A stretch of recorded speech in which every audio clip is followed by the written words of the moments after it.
Good morning, everyone. This is Dr. Supriya Sonalika, Department of Political Science, YSN College.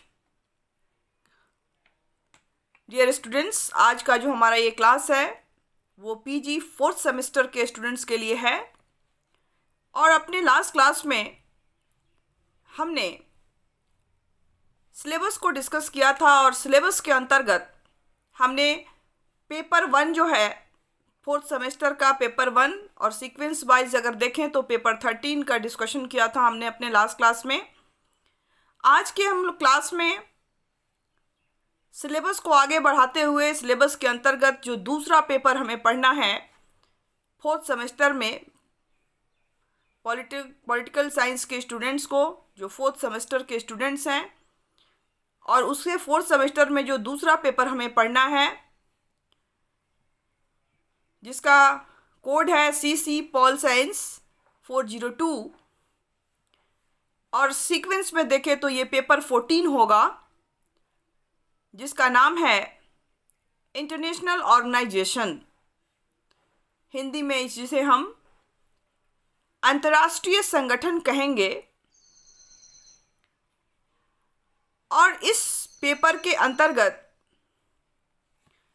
8-9 units जो है या chapters जो हैं उनको हमें पढ़ना है। और चूंकि फोर्थ सेमेस्टर आपका फाइनल सेमेस्टर है और इसमें बहुत सारी चीज़ें जो है आपको जानने और समझने की कोशिश करनी है अंतर्राष्ट्रीय लेवल पे। आपने BA किया, इंटर किया, ये सभी पेपर्स में कहीं ना कहीं इन सब पेपर को आपने पढ़ा है कुछ ना कुछ, लेकिन PG में जो कर रहे हैं उसको और भी इसको ब्रॉड लेवल पे जानने और समझने का प्रयास करेंगे इस पेपर में। जैसा कि पेपर का नाम ही है इंटरनेशनल ऑर्गेनाइजेशन, अंतर्राष्ट्रीय संगठन, इसके अंतर्गत बहुत सारे टॉपिक्स दिए गए हैं। इस पेपर में जो पहला टॉपिक हमें पढ़ना है या पहला यूनिट जो हमें पढ़ना है, यूनिट 1 चैप्टर 1, उसका नाम है इंटरनेशनल ऑर्गेनाइजेशन। और इसके अंतर्गत हमें देखना है definition, nature, scope and growth of international organisation prior to League of nation.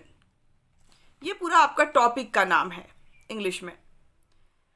Hindi में इसे कहेंगे अंतर्राष्ट्रीय संगठन, परिभाषा, प्रकृति, क्षेत्र और राष्ट्र संघ से पहले अंतर्राष्ट्रीय संगठन का विकास।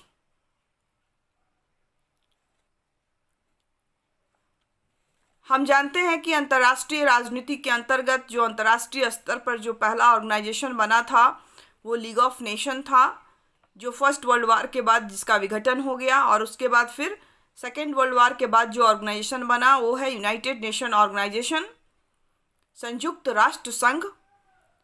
लेकिन इसमें हमें देखना है सबसे पहले तो समझने की कोशिश करनी है कि अंतर्राष्ट्रीय संगठन क्या होता है, कैसे बनता है अंतर्राष्ट्रीय संगठन, और कौन सा अंतर्राष्ट्रीय संगठन है, और इसकी परिभाषा, प्रकृति और स्कोप कहाँ तक है। और इसी के अंतर्गत जो हमें दूसरी जो बात जो चर्चा करनी है वो है कि लीग ऑफ नेशन से पहले अंतर्राष्ट्रीय मंच पे अगर कोई ऑर्गेनाइजेशन था तो वो कौन सा ऑर्गेनाइजेशन था और वह किस तरह से वर्क करता था।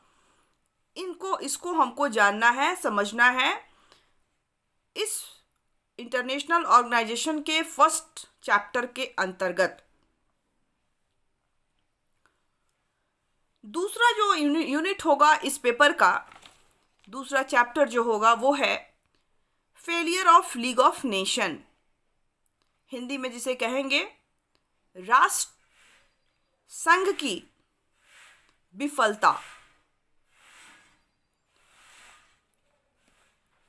जो पहला हमारा अंतर्राष्ट्रीय संगठन था लीग ऑफ नेशन, वो क्यों विफल हो गया, क्यों टूट गया, कि हमें दूसरे संगठन को बनाने की आवश्यकता पड़ी। तो इसको हम लोग इसमें देखेंगे कि उसके विघटन के क्या कारण थे। नेक्स्ट जो हमारा यूनिट है, यूनिट 3, चैप्टर 3, और इस चैप्टर 3 के अंतर्गत हमें देखना है UN structure, organisation and function of General Assembly and Security council.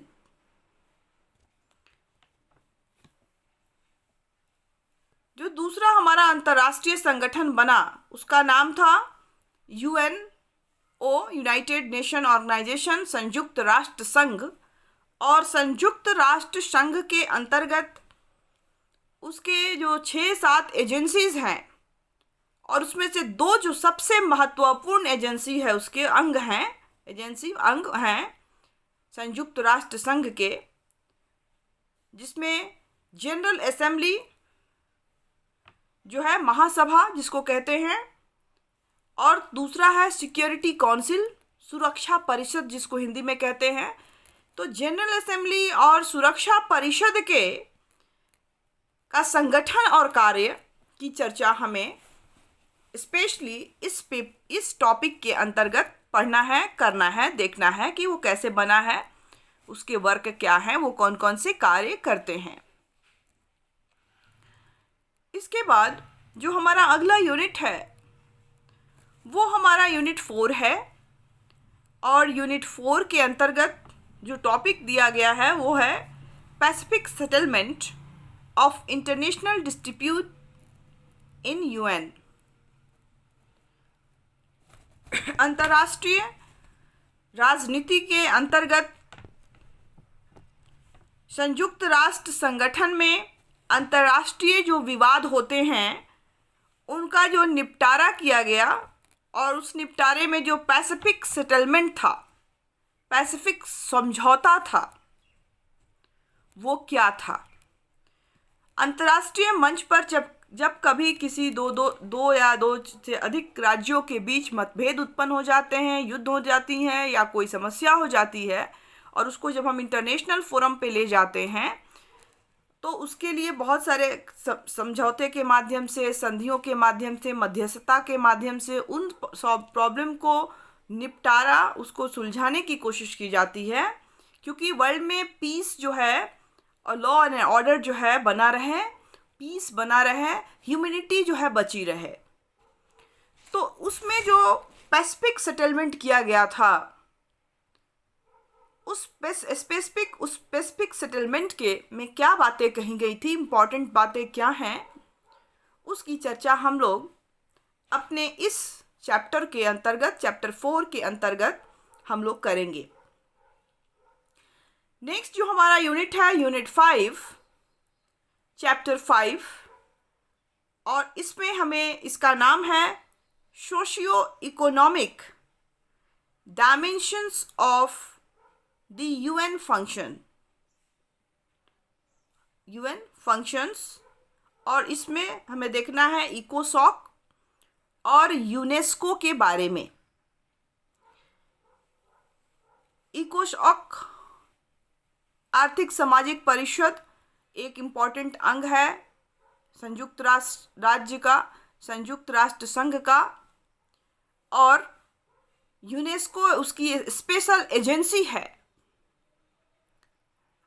तो इन दोनों को हमको इसके अंतर्गत देखना है। इस चैप्टर को हिंदी में कैसे लिखेंगे, कैसे कहेंगे, तो इसको हम हिंदी में कहेंगे संयुक्त राष्ट्र जो है राष्ट्र के कार्यों और यूनेस्को के आर्थिक सामाजिक आयाम। मतलब जो आपका इकोसॉक है, शॉर्ट में उसको इकोसॉक बोलते हैं, उसका पूरा नाम है United Nation Economic and Social Council, इकोसॉक। ये जो संयुक्त राष्ट्र संघ जो है उसका एक पार्ट है, उसका एक अंग है। जिस तरह से जनरल असेंबली है, सिक्योरिटी काउंसिल है, उसी तरह से ये इकोसॉक भी उसका एक अंग है। तो इस अंग का के जो आर्थिक और सामाजिक आयाम क्या हैं, इसको हमें देखना है। और उसके बाद उसकी एक स्पेशल एजेंसी है यूनेस्को। आपने नाम सुना होगा यूनेस्को, जिसका पूरा नाम है United Nations Educational, Scientific and Cultural Organisation, English में जिसको कहते हैं। हिंदी में इसको संयुक्त राष्ट्र शैक्षणिक, वैज्ञानिक, सांस्कृतिक संगठन कहते हैं, जिसकी स्थापना 16 नवंबर 1945 को हुई थी। तो इस स्पेशल एजेंसीज के वर्क एंड फंक्शन को भी हम लोग देखेंगे। तो ये हमारा यूनिट 5 के अंतर्गत आता है। नेक्स्ट जो हमारा अगला यूनिट है वो यूनिट होगा यूनिट 6। और यूनिट 6 के अंतर्गत हमें revision of charter, need for restructuring UN in the changing international scenario, इस चैप्टर का नाम है। हिंदी में इसको कहेंगे बदलते विश्व के परिवेश में संयुक्त राष्ट्र की जरूरत और चार्टर में संशोधन। देखिए, जो यूनाइटेड नेशन ऑर्गेनाइजेशन है, अंतर्राष्ट्रीय संगठन है, आज के परिवेश में इसमें बदलाव की ज़रूरत है, परिवर्तन की ज़रूरत है, संशोधन की ज़रूरत है। तो क्या संशोधन की ज़रूरत है और क्यों इसको फिर से रीस्ट्रक्चर, इसका स्ट्रक्चर जो है उसमें बदलने की ज़रूरत है। इसके चार्टर, जो उसका कॉन्स्टिट्यूशन होता है, उसको चार्टर कहते हैं।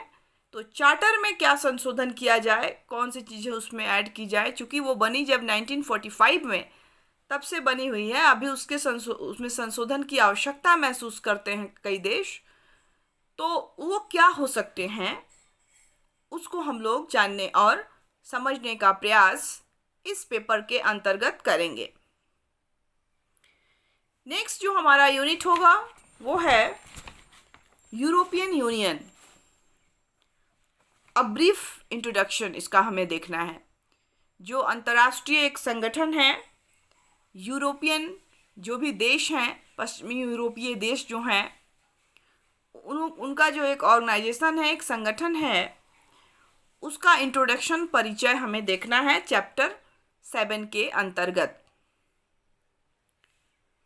और लास्ट जो इस पेपर का टॉपिक है वो है African union, a brief introduction. That means कि जिस तरह से यूरोपीय राज्यों का एक संगठन है, उसी तरह से अफ्रीकन कंट्रीज़ जितने भी हैं उनका भी एक संगठन है, OSA, जिसको शॉर्ट में कहते हैं। तो वो संगठन क्या है, उसमें कौन कौन से कंट्रीज़ हैं, तो इसका हमें ब्रीफली एक परिचय जो है हमें देखना है। तो इस तरह से हमने देखा कि ऑलमोस्ट जो है इस पेपर में हमें, इंटरनेशनल ऑर्गेनाइजेशन के पेपर में हमें जो UN है, यूनाइटेड नेशन ऑर्गेनाइजेशन है, उस ऑर्गेनाइजेशन का पूरा स्ट्रक्चर देखना है और उसकी मशीनरीज को पढ़ना है। और साथ ही में जो उसके कुछ स्पेशल अंग हैं, जैसे कि सिक्योरिटी काउंसिल, जैसे कि जनरल असेंबली, जैसे कि इकोसॉक, जैसे कि यूनेस्को, ये सभी बहुत ही इम्पोर्टेंट है। और इन सभी से कुछ ना कुछ क्वेश्चन कॉम्पिटिटिव एग्जाम्स में भी आते हैं, आपके PG में भी आते हैं। और या तो आप सिविल सर्विसेज की तैयारी करें, नेट GRF की तैयारी करें, टीचर की तैयारी करें, हर जगह कॉम्पिटिटिव एग्ज़ाम में अगर आपका पॉलिटिकल साइंस पेपर है तो इसमें से ये क्वेश्चंस पूछे जाते हैं। तो बहुत ही इम्पोर्टेंट टॉपिक है, पेपर है आपका। और आई होप कि आपको मेरी बात समझ में आ रही होगी और आप बहुत ध्यान से, बहुत अच्छे से सब कुछ समझ कर लिखेंगे और वन बाय वन हम लोग इसमें आने वाले सभी चैप्टर्स को कवर करने की कोशिश करेंगे। इसमें जो बुक्स कुछ आप लेना चाहें तो ले सकते हैं, क्योंकि ये पेपर जो है और इसके पहले जो मैंने इंटरनेशनल लॉ का जो पेपर आपको बताया था, तो बहुत सारी चीज़ें जो हैं आपको उस इंटरनेशनल लॉ वाले जो पेपर की जो के लिए जो मैंने बुक आपको सजेस्ट किया, तो उसमें ऑलमोस्ट ये सब टॉपिक भी मिलेंगे। यूएन का, चूँकि यूएनओ के बारे में ही देगा, तो यूएनओ के बारे में बहुत सारी जितनी भी टॉपिक्स इसमें पढ़ने हैं वो सब उसमें कवर हो जाएंगे। तो इसलिए आप इसके लिए भी इंटरनेशनल ऑर्गेनाइजेशन करके बुक, AC कपूर की बुक आती है, वो आप ले सकते हैं। BL फड़िया की बुक आती है, वो भी आप चाहे तो अपनी सुविधा के अनुसार ले सकते हैं। अंतर्राष्ट्रीय कानून और संगठन के नाम से आती है। साथ ही साथ अंतर्राष्ट्रीय विधि के नाम से जो अंजलि गुप्ता की बुक आती है, उसमें भी ये सब चीज़ दिया गया है।